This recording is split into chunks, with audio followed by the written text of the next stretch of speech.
prendre 10 kilos de muscle quand tu es un homme mince devient stupidement simple, vraiment, là, quand tu comprends ces 5 principes-là dont je vais te parler dans la vidéo. À la fin de la vidéo, tu vas savoir exactement le plan concret pour devenir musclé. Si tu es un homme mince aujourd'hui et tu cherches à prendre la masse musculaire, comme j'ai pu le faire par le passé, grâce à justement ces 5 principes-là dont je vais t'énumérer dans la vidéo. Et grâce à ça aussi, les personnes que j'aide, que j'ai pu accompagner, c'est comme ça qu'ils ont eu autant de résultats rapidement. En 3 mois, ils prennent déjà leurs 5 à 10 premiers kilos de muscle. Puis c'est grâce à, encore une fois, ces 5 principes-là dont je vais t'énumérer. Fait que écoute bien jusqu'à la fin parce que les 5 principes vont augmenter en ordre d'importance. Okay? Ça veut dire que le premier principe est important, évidemment, mais le 5e principe est encore plus important. Donc écoute bien jusqu'à la fin. Je vais t'énumérer tout ça, en fait. Déjà, il faut comprendre que la prise de muscle, c'est avant tout un enjeu de surplus calorique. Ça veut dire que ton corps doit être en surplus calorique, donc tu dois consommer plus d'énergie que ce que tu dépenses au quotidien pour prendre la masse musculaire, pour dire à ton corps, OK, j'ai besoin de plus d'énergie pour prendre du muscle finalement. Puis ça peut paraître logique, pourtant, la plupart des gens ne l'appliquent pas. Ça veut dire que la plupart des gens que j'aide, puis moi-même, le premier, c'est une erreur que je faisais avant, c'est que je pensais que je mangeais suffisamment, puis au final, je me suis rendu compte que je mangeais pas suffisamment. OK? Ça peut, manger suffisamment, ça peut paraître facile, mais des fois, tu as l'impression que tu manges beaucoup, que tu remplis tes assiettes à la fin des repas, tu te dis « Ah, j'ai beaucoup mangé, mais au final, quand on se met à calculer les vrais chiffres, tu es peut-être à 1500, 2000 calories, alors que pour prendre du muscle, il faut aller un petit peu au-delà de ça. Je te dis pas qu'il faut que tu te bourres à chaque fois et que ça devienne difficile, que ça devienne une corvée. Il y a vraiment des façons de faire en sorte que tu puisses prendre du muscle sans manger des quantités astronomiques non plus. Puis ça va se faire peut-être en buvant des shakes de protéines, en essayant de boire les calories plutôt qu'en les mangeant. Tu peux répartir sur plusieurs repas dans la journée, puis peu à peu, ton appétit va augmenter progressivement. Fait que ton but à toi, ça va être d'atteindre un certain quota de calories, mais surtout d'atteindre un certain quota de macronutriments. Ça veut dire que tu dois manger suffisamment de protéines. On voit généralement 2 grammes par kilo de poids de corps, ça fait du sens, ou 1 gramme par livre de poids de corps, dépendamment de ton unité de mesure, mais ça, c'est complètement cohérent. Puis une fois que tu atteins ces quotas de protéines-là, tu prends à peu près 0,5 g de lipides par livre de poids de corps aussi, puis le reste, tu le remplis à glucides pour atteindre tes quotas de calories, dépendamment du nombre de calories que tu dépenses au quotidien. Ça, c'est vraiment personnel à chacun. Fait que, je peux pas te dire, toi, tu dépenses X nombre de calories parce que c'est vraiment personnel à chacun.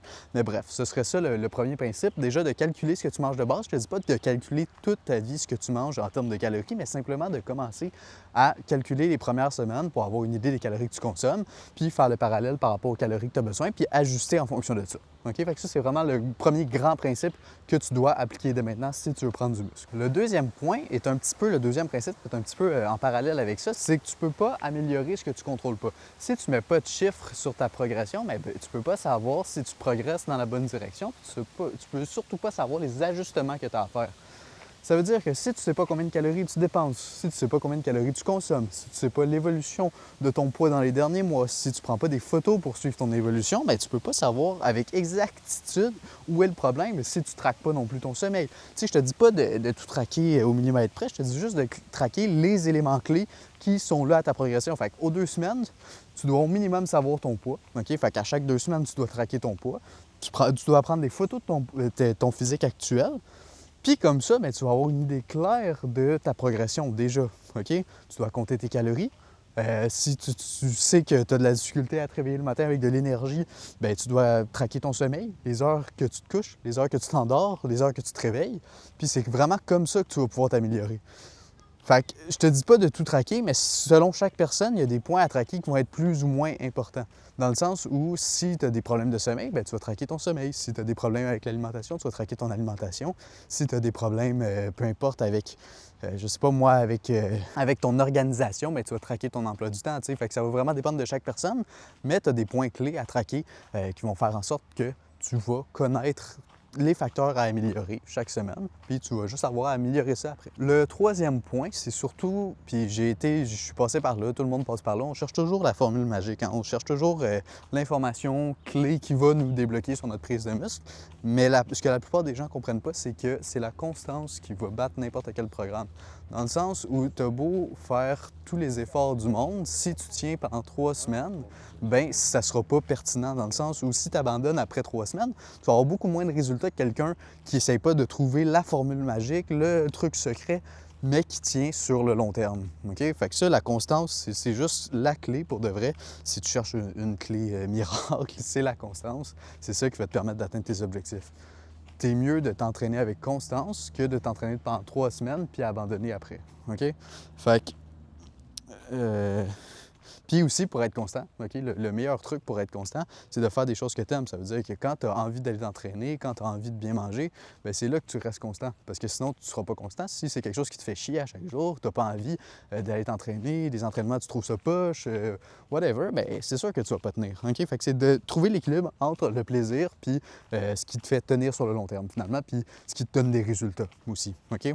Parce que aussi, le fait d'avoir des résultats, bien, c'est ça qui va te faire tenir sur le long terme. Quand tu vois que tu as évolué dans le dernier mois, bien, c'est là que tu vas avoir du plaisir, puis tu vas dire « Ah, OK, bien, ça marche ce que je fais, fait que tu vas continuer. » Fait que c'est pour ça que c'est important de mettre les efforts aussi dans la bonne direction. Ensuite, le quatrième principe, c'est que ton poids, il doit monter. Si ton poids ne monte pas sur la balance, tu n'es pas en train de prendre du muscle.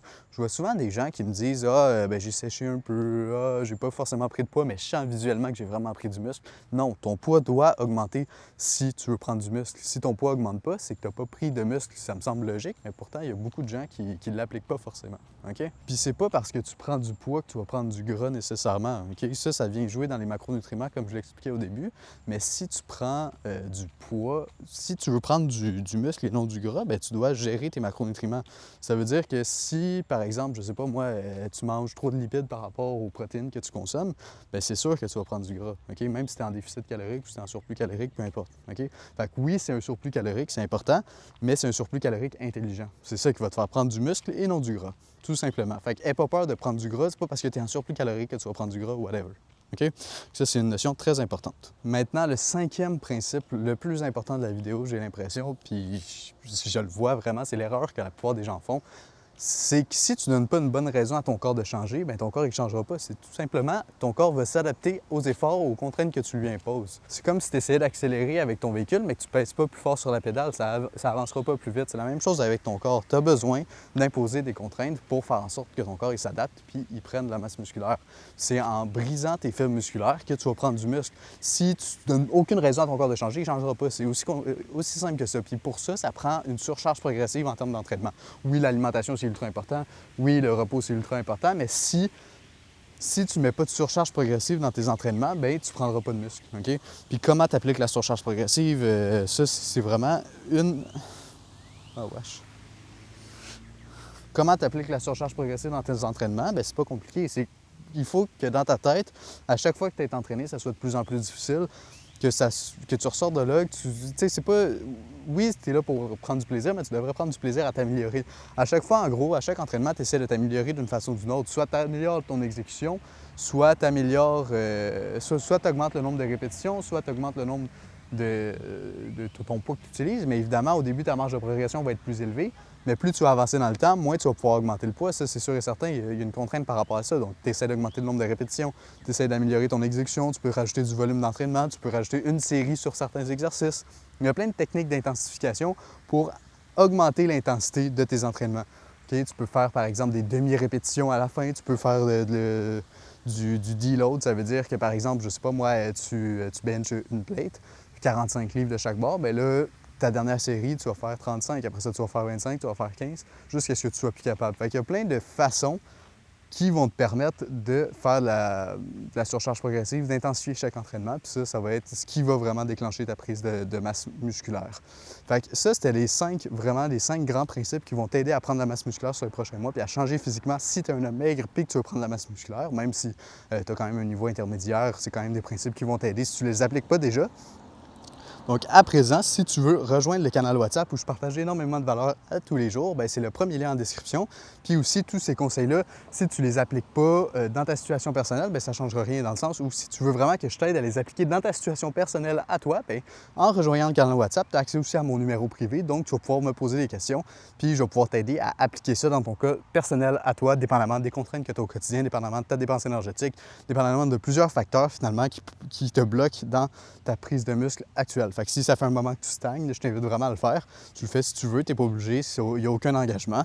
Puis moi, ça va me faire plaisir de t'aider. C'est un petit peu pour ça que je fais tout ça, c'est pour aider les gens. Fait que si ça te parle, bien, ça va me faire plaisir de le faire.